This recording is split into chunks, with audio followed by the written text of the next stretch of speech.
today's video, we're going to make a Neapolitan-ish style pizza in the oven. This recipe will make 3 pizzas, so it's perfect for your family or friends. This video is intended for those of you that are new to making pizza from scratch, and my goal is to show you a method that is reliable, easy to make, and provides you rave reviews. We're going to make an overnight dough for maximum flavor and texture, so it's not a pizza you're going to crank out in a couple of hours. Welcome to Dan the Man's Pizza Kitchen. Thank you, Hayden and Harper, for the nice intro. In addition to the basic ingredients you see here, you will need a pizza peel, I prefer a wood one, a pizza stone, a kitchen scale, and 3 quart-sized plastic storage containers with lids. Okay, let's move on to the ingredients. We've got 22.5 ounces of general purpose flour, 1.5 tablespoons of sugar, 1.5 teaspoons of instant yeast, 3 tablespoons of extra virgin olive oil, 1 3/4 cups plus extra of room temperature water. So my water is going to be around 82 degrees, and 2 teaspoons of table salt. Okay, let's jump into it. Add the 22.5 ounces of flour to a medium-sized mixing bowl. On my scale, it shows that 1 pound, that's 6.5 ounces. You could use a mixer for your dough, but to keep it simple today, I'll mix it by hand and give old Big Red here a rest. Add the yeast and the sugar. We're going to add the salt later. Give a quick stir with your whisk.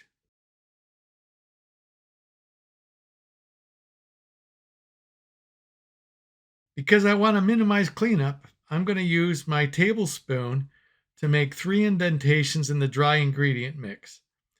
And then I'm going to fill those indents with olive oil.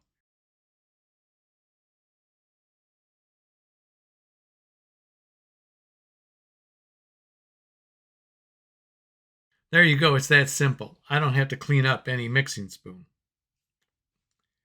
Next, add the water. I want this dough to be slightly sticky, so I recommend you add a little bit more water than the 1 3/4 cups. The higher hydration will give us a very light, airy crust. Here I'm mixing by hand. I know it's a workout, but if you got a dough mixer, go for it. Mix it on medium for about 5 minutes using the dough hook. As I mix the dough in the bowl, I want to ensure all the dry ingredients are fully incorporated.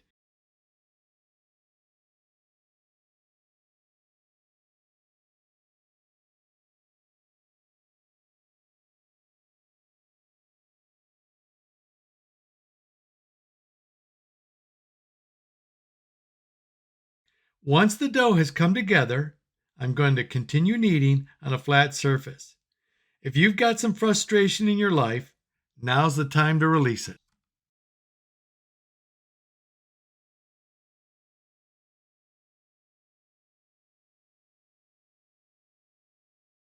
I've got a bowl of ice cold water handy in case the dough is sticking to my hands.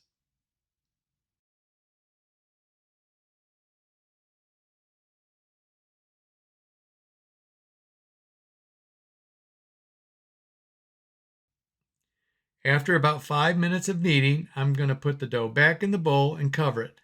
Let it rest for 20 minutes. Now that the dough has fully absorbed the water, it's time to add the salt.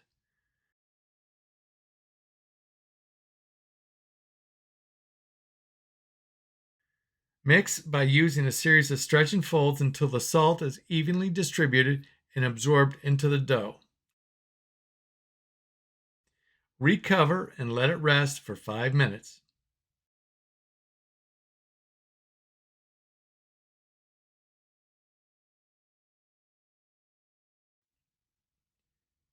Next, we are going to begin a series of stretch and folds by hand. If you dip your hand into the cold water, it will reduce the dough sticking to your hands. Stretch and fold for a few minutes and then let it rest for 5 minutes. Do this for about 3 cycles. Stretch and fold, rest for 5, stretch and fold, rest for 5, stretch and fold, rest for 5. You can't goof this part up. Just give it a couple stretches and rest. You will feel that the dough gets easier to work each time.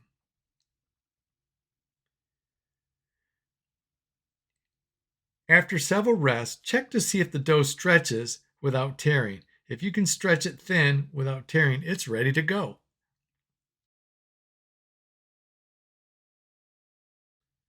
Okay, we're in the final stretch. Pun intended. Now we'll portion the dough into balls. Each ball should be around 12 to 13 ounces. Don't worry if they're not the same weight.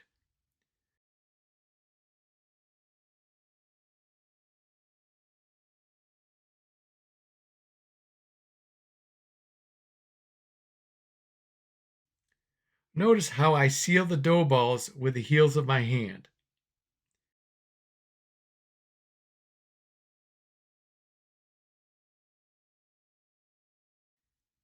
Place each dough ball in a lightly oiled plastic bowl, flipping the seam side down. Pop the bowls into the fridge overnight.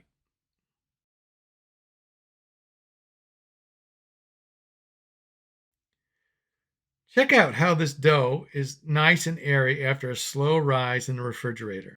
At the same time, put the baking stone in the lower portion of the oven and set your oven to maximum temperature. Mine goes to 550 degrees. Let's talk ingredients. You've got lots of options and you know what you like, so it's your world. Go for it. My only caution is to go easy on the toppings. Here, I'm going to sprinkle a mixture of white cornmeal and flour onto my peel. Spread it around evenly. You don't need a lot. In a large bowl filled with flour, let your dough fall into the flour and let gravity do the work. Tap on top of the bowl if necessary to release it. Flip the dough over to coat the other side with flour. Begin shaping the dough, pressing gently to form the rim. Don't think about throwing this dough in the air. We want it to stay light and airy. I lift the dough in the air using my fists, rotate the dough around, and let gravity stretch it.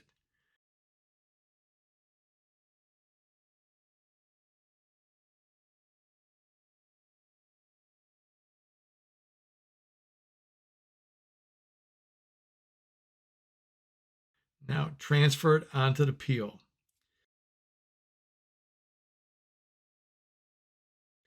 Give the peel a little shake to ensure the dough is not sticking.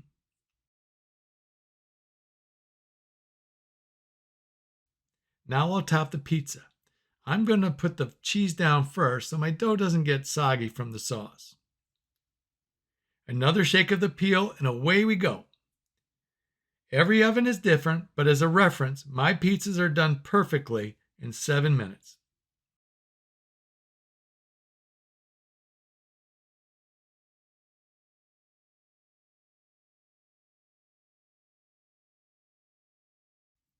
Voila! Before you bake your next pizza, carefully wipe off the stone so the flour cornmeal mixture doesn't burn.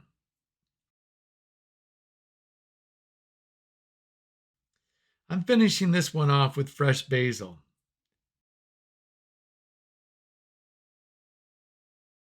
Man, look at that beautiful crust.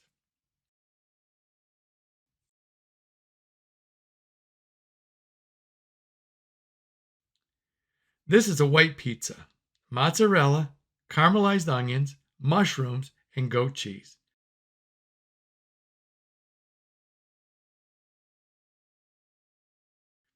After it bakes, I top it with some arugula that I've coated with olive oil.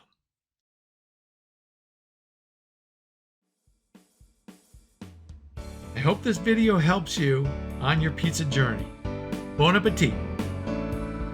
And remember, if you ain't riding, you're slicing. So get out there.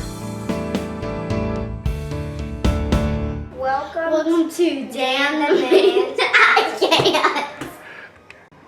Welcome to Dan the Man's Pizza Kitchen. Welcome to Dan the Man's Pizza.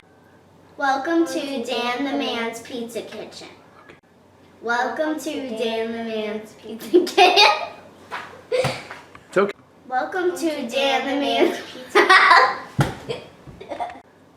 Welcome to Dan the Man's Pizza Kitchen. The Man's Pizza Kitchen.